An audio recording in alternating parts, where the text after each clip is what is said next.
So welcome back to another episode of Pause the Punch. I'm joined by 6'5", 240 pounds plus heavyweight Nick Webb. How you doing, Nick? Yeah, good man. I'm good. You're still looking. You're still looking quite trim. Yeah, man. I've been keeping in shape, so I'm ready to go whenever. Just have a 5-6 week camp to get ready, and I'm there. How have you been? How have you been sort of staying in shape during the whole pandemic? Have you been working out? Have you still? Yeah, I've been training like normal, really. I've been peaking up and down, but obviously because I've had no fight news, it's a bit hard. But yeah, I've been training all the way through. The first lockdown, I thought, well, all right, and the world's going to shut down, and I had a bit too much to eat then, put on a bit of weight then, but yeah, I lost it now. That weren't fun losing that again, but yeah, it's all good. So you're ready to rock and roll, I guess. If you get 5 to 6 weeks now notice, you're ready to sort of step up. Yeah, man. Yeah, I don't, at a stage in my career, I don't want to be taking last minute 1 week notice fights. I want a proper camp for when I get a call. Yeah. So just to take us back a bit, last year you was in a competition, Ultimate Boxer. So for all the followers that don't know about Ultimate Boxer, it's sort of a one-day event where you have 3 fights. So there's a quarterfinals, semi-finals, and then a finals. And then the winner gets a sort of lucrative contract, which comes with various things. So you won that end of last year, and I was expecting... Year today, bro. Pardon? It's a year today.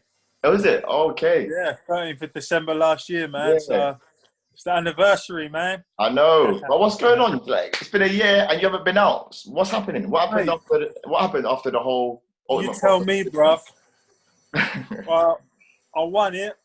Yeah. And then I thought, right, boom, I'm back. I've got a big fight coming now. So I was in training, and then obviously COVID happened. And then, man, I didn't know what was going on, so I stayed ready. But I've had one sort of call for a fight, and that was a week's notice for Fabio Wardley.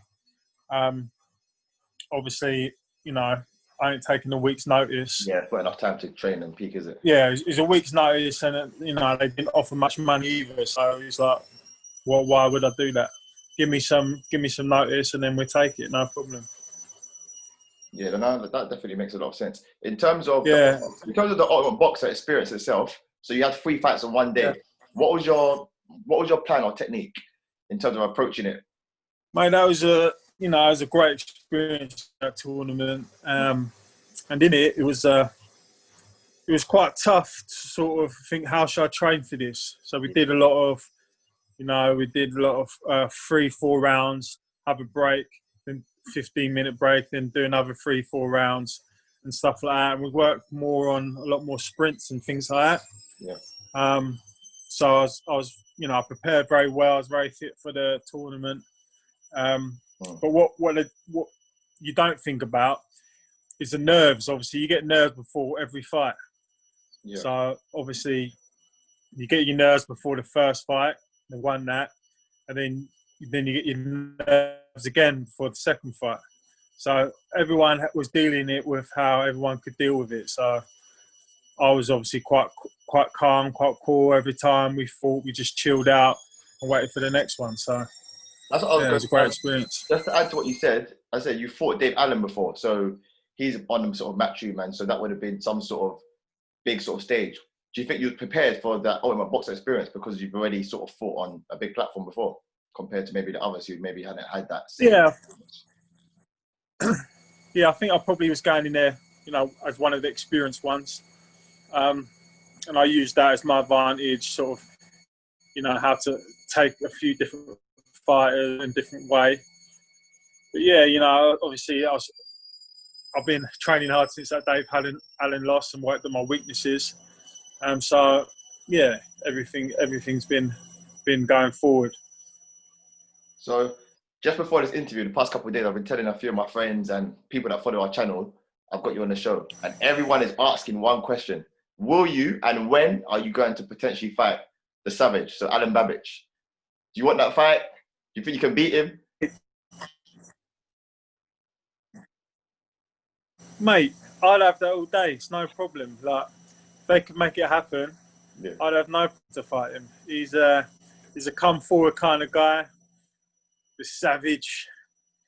But no, man. I was, you know what I mean, in my first sort of 5 fights, I'd all first round knockouts. So ain't no problem for me, mate. I was already doing that before he's even started his career. So, do you think he poses any threat, or do you think it's an easy fight for you? Because a lot of people, he's been talking a lot in the UK, and a lot of people have sort of bought into the hype. Matt Chuma pushing him at the moment as well. He's under Dylan White, yeah. So everyone thinks he's potentially a good domestic fight to have. So do you think it's an easy fight? How do you think it goes? I think I don't think he gives anyone an easy night's work. I think he comes to fight and he throws like over 200 punches around. I know, it's crazy. So anyone that does that, yeah, so exactly. So anyone that does that, it gives anyone a hard night's work. But he can't beat me, mate. No, he can't beat me. So if that was to made, no problem to take it. So have you got a message for Babic then? If he was watching this, what would you want him to hear? If you want it, bruv, let's get it on. No problem. So you've got Babic, who just said the domestic scene is building up his reputation. There's other domestic fights. So a few names, which I think potentially are there for you that you could fight, are one you just mentioned before, which was Fabian Wardley. You also got Nathan Gorman, who just came off of a loss to Dubois, came back and fought Latte and won. What fighters are there out there that sort of you want to fight now? And also, what would you say? What are you trying to do now? There's names you mentioned. The names you mentioned right there. I think potentially any one of them two could be put forward for a British title fight. You know, I think Joyce will vacate it. Why then it'd be free. Would you say sorry? Why do you think Joyce will vacate? Potentially fight Usyk. I think he'd be moving. You know, he's up to world level now. So yeah, I think for domestic level, he's sort of he's fought that big fight. He's done well. Yeah. And he's sort of past that now, so he probably will vacate it. So I reckon, yeah, one of them boys, I'll be up for a British title fight. You know what I mean? So I'll be well up for that. That's what I want to win, and yeah, I can't see anyone beating me. So right. What would you say it is now for you? Is it titles? Is it money? Is it reputation, status? What is it? And how much longer would you say you've got left? Because these big fights, I think, if you want them done now, ideally it's good to get them done within the next maybe 18 to 24 months. 100%, you're right. You know what I mean? I don't want to be in this game a long time. I don't want to be taking shots, you know, into my 40s or nothing like that. So I'm 33 now.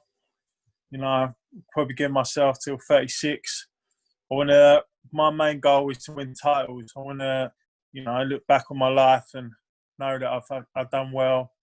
So the British title is something I want, and then go from there. So just to add to what you said, what's the current news? When should we expect to see you in the ring? Because we've got a lot of fans and followers who are expecting to see you out again and are asking. I see on Twitter people are saying, "When are you out again, Nick?" Yeah, man, I want to be out like, you know, late January, February. So, like I said, give me a fight, give me some notice, let's go. But the problem is that I'm not signed to any promoter. And there's the boys that are signed with promoters are obviously getting the fights in. And with COVID, it's quite hard at the moment. So, if, you know what I mean, hopefully the COVID situation is calming down and they give fighters like me a chance to get back in there and fight. Yeah. What were the benefits of Ultimate Boxer? Because I guess it is a sort of lucrative contract that after that, was you expecting to get those big fights immediately? Yeah, to be honest, I was expecting, you know, to get a lot of calls and more to fight, but then COVID happened. So, I just changed everything. You know, it's put my name back up there. That's what I mean. I believe I'm at British title level now where I can fight for that title. So I think that's what it's done for me, to make me eligible to fight for a title like that.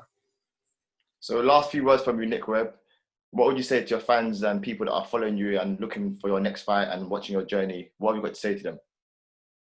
I'd say thank you for following me. Let's keep going. Watch me. I've been working on my weaknesses.